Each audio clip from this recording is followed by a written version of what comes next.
ચોમાસાએ આળસ મરડી. ગુજરાતે હજુ 3-4 દિવસ જોવી પડશે રાહ.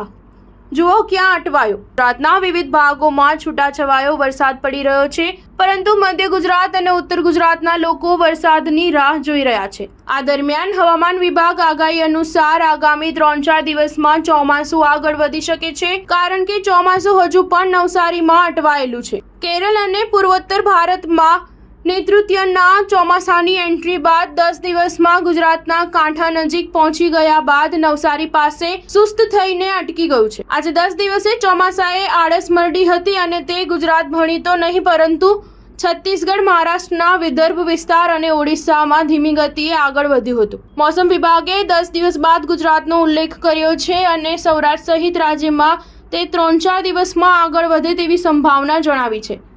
આજે સવારે છોટાઉદેપુરના ક્વાંટ અને વાપીમાં વરસાદી ઝાપટા પડ્યા હતા. બીજી તરફ આજે સૌરાષ્ટ્રના કેટલાક વિસ્તારમાં વરસાદની આગાહી કરવામાં આવી છે.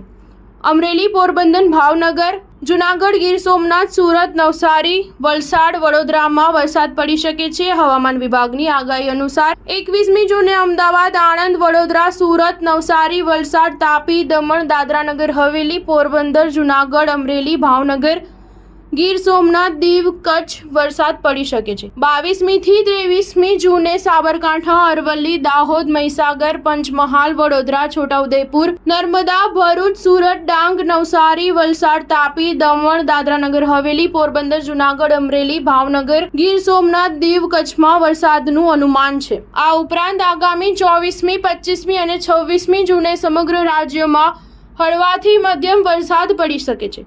સ્ટાર ન્યૂઝ 7 હંમેશા સચ્ચાઈની સાથે.